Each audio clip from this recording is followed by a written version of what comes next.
Hey guys, today we will explore Insight Advisor chatbot given by Qlik.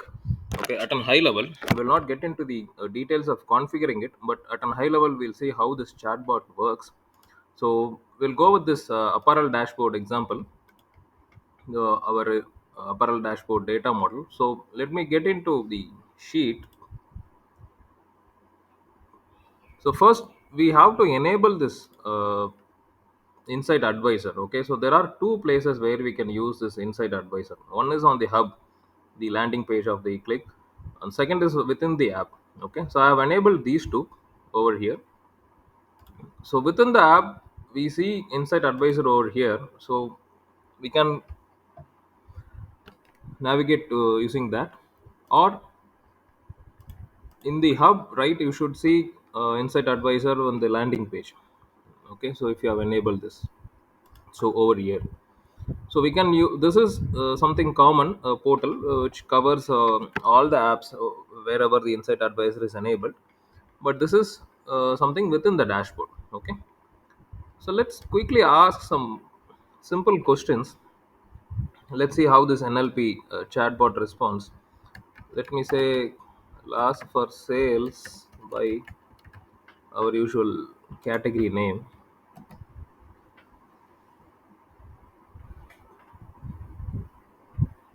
Okay, so it gives me a chart, sales by category, a bar chart, right? So I will enable these two property panes. So one is the left hand side, we could see all the list of master items and the fields. Okay, I'm just disabling it. In the right hand side portion, you see all the general properties. For example, this visual is generated. So if I click on that, I could see these properties, right? What's the dimension used? What's the measure used?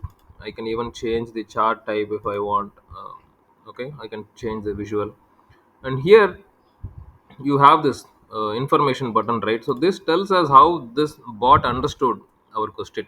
So it the two key fields it considered is sales field and the category name field. Okay, so that's how we can verify whether our bot is uh, picking the right field, and whether it is how better it is understanding our natural language question. Okay, so we have a dedicated logical data model available over here, logical data model and vocabulary to fine tune this data model. So this uh, insight, right, will help us whether the bot is going on the right direction or it needs any help to fine tune it. Okay, so here we have all these options of field groups. We can pick and choose fields, we can create groups, packages, hierarchies, and we can also define the behaviors how each field should uh, relate to the other fields or other dimensions. Then we can also define our calendar periods, and we also have vocabulary. Okay, where we can define few more items to help the NLP part. Okay, so we'll get into details in our next video. For time being, we'll just quickly explore few more options in the chatbot. Okay, so we saw how to create a simple chart. We also saw how to convert the chart type. So if I am interested in this chart, I can go ahead and add this to my sheet. Okay, I can create a new sheet and I can add this to my new sheet. So if I go to the sheet, right, so it has automatically created this new sheet and it has appended the visual. Okay, so as simple as that. So I can create a visual, and if I'm interested in that, I can go ahead and add that to my sheet. Okay, so let me ask a generic question. Let's say analyze sales. That's it. Okay, so let's see how it understands the overall data model. So first output we get is the KPI, overall sales. And second, we could see sales by year. Good.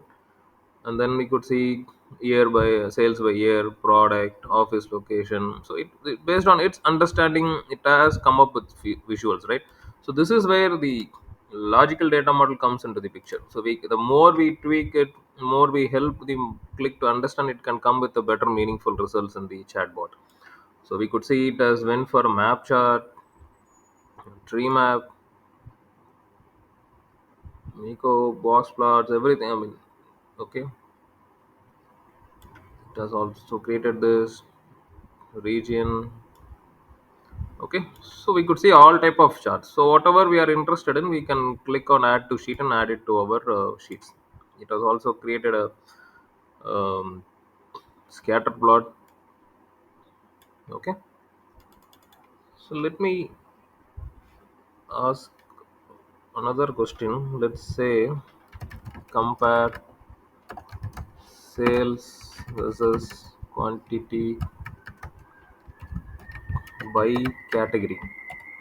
Okay, so I have not mentioned category name, I just gave category. So ideally it should pick the category name field. This quantity is this sales is this. Okay, so yeah, we got a scatter plot. Sales quantity by category, right? I can also ask for a specific question. Let's say sales by category for 2015 alone. Okay.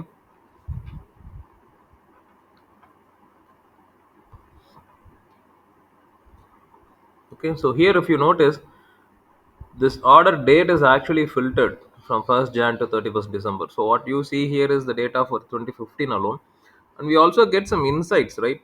So it tells us overall picture of what category is performing, how much it is contributing. So some insights, some narratives out of it. Okay, and we could see different charts for the same time period 2015.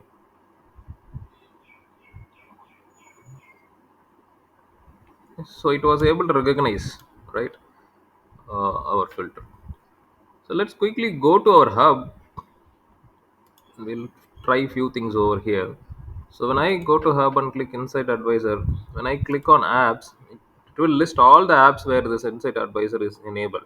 Okay, so now it is enabled in only this app, so I'm just selecting that, and I could see few measures, right?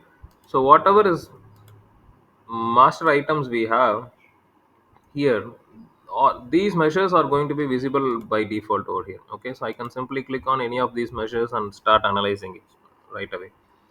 So it's going to give me the total sales 1.78 million. I can explore it further by clicking on it. Will take me to the Insight Advisor. It also gives me few suggestions. Let me see total sales by date hierarchy. So it gives me sales by year, right? So this is how we can use the chat from the hub. Okay. So it gives me many options. I can also directly ask questions here. Okay. Sales by category.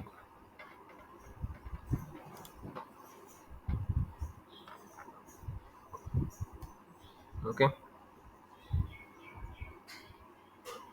So it has come up with sales by category bar chart, right?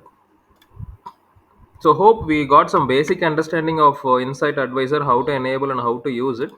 In our next video, we will get into details of how to tune this logical data model in detail. Okay. Please do let me know in the comment section for any clarification. Thanks for watching.